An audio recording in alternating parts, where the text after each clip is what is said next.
Kumpulan soal latihan Asisten Ombudsman 2024.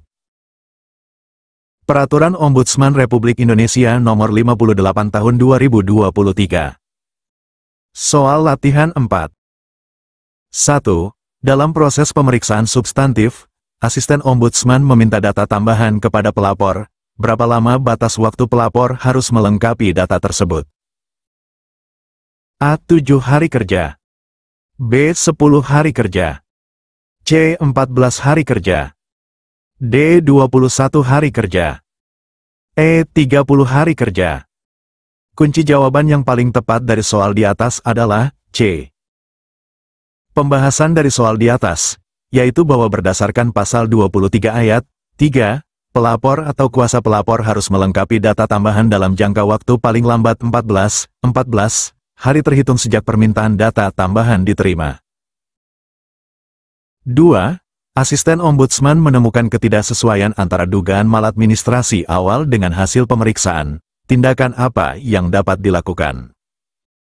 A. Menghentikan pemeriksaan.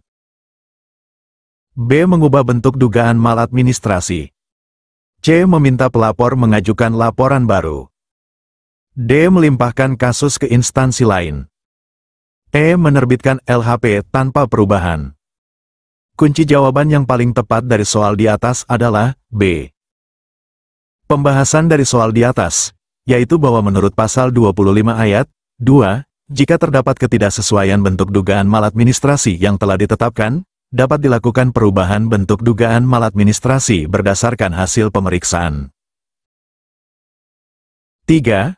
Asisten Ombudsman telah mengirim permintaan klarifikasi kedua kepada terlapor. Jika terlapor tetap tidak memberikan jawaban, apa tindakan selanjutnya yang tepat? A. Mengirim permintaan klarifikasi ketiga. B. Menunggu respon terlapor tanpa batas waktu. C. Langsung menyusun LHP. D. Melakukan pemanggilan atau pemeriksaan langsung. E. Menutup kasus tanpa tindak lanjut. Kunci jawaban yang paling tepat dari soal di atas adalah D. Pembahasan dari soal di atas, yaitu bahwa berdasarkan pasal 29 ayat 2, jika terlapor tidak menggunakan hak jawab setelah permintaan klarifikasi kedua, keasistenan yang membidangi fungsi pemeriksaan laporan dapat melakukan pemanggilan atau pemeriksaan secara langsung. 4. Asisten Ombudsman akan melakukan pemanggilan terhadap terlapor. Kapan batas waktu surat pemanggilan harus diterima oleh terlapor? A. 1 hari kerja sebelum pemeriksaan. B. 2 hari kerja sebelum pemeriksaan. C. 3 hari kerja sebelum pemeriksaan. D. 4 hari kerja sebelum pemeriksaan. E. 5 hari kerja sebelum pemeriksaan. Kunci jawaban yang paling tepat dari soal di atas adalah C. Pembahasan dari soal di atas, yaitu bahwa menurut pasal 30 ayat 2, pemanggilan secara tertulis harus diterima paling lambat 3 hari kerja sebelum dilakukan pemeriksaan. 5. Asisten Ombudsman telah melakukan pemanggilan terhadap saksi sebanyak 3 kali. Namun saksi tidak memenuhi panggilan tanpa alasan yang sah. Langkah apa yang dapat diambil selanjutnya? A. Menerbitkan sanksi administratif. B. Menghentikan pemeriksaan kasus. C. Meminta bantuan kepolisian untuk menghadirkan saksi. D. Melanjutkan pemeriksaan tanpa keterangan saksi. E. Mengalihkan kasus ke pengadilan. Kunci jawaban yang paling tepat dari soal di atas adalah C. Pembahasan dari soal di atas, yaitu bahwa sesuai pasal 31, jika saksi yang telah dipanggil 3 kali berturut-turut tidak memenuhi panggilan tanpa alasan yang sah, Ombudsman dapat meminta bantuan Kepolisian Negara Republik Indonesia untuk menghadirkan yang bersangkutan secara paksa. 6. Dalam tahap persiapan pemeriksaan lapangan, Asisten Ombudsman melakukan bedah laporan. Apa yang bukan termasuk dalam pembahasan bedah laporan tersebut? A. Urgensi pemeriksaan lapangan. B. Pihak yang akan dimintai keterangan. C. Objek yang akan diperiksa. D. Anggaran yang dibutuhkan. E. Target yang akan dicapai. Kunci jawaban yang paling tepat dari soal di atas adalah D. Pembahasan dari soal di atas, yaitu bahwa berdasarkan pasal 34 ayat 1, pembahasan dalam bedah laporan meliputi urgensi pemeriksaan lapangan, pihak yang akan dimintai keterangan, objek yang akan diperiksa, target yang akan dicapai, dan penunjukan tim pemeriksa. Anggaran tidak disebutkan sebagai bagian dari pembahasan. 7. Asisten Ombudsman di perwakilan akan melakukan pemeriksaan lapangan di luar wilayah kerjanya. Apa yang harus dilakukan sebelum melaksanakan pemeriksaan tersebut? A. Berkoordinasi dengan perwakilan setempat. B. Meminta izin kepada kepala perwakilan. C. Mendapat persetujuan dari ketua ombudsman. D. Melaporkan rencana ke kepolisian setempat. E. Mengajukan anggaran khusus ke Sekretariat Jenderal. Kunci jawaban yang paling tepat dari soal di atas adalah C.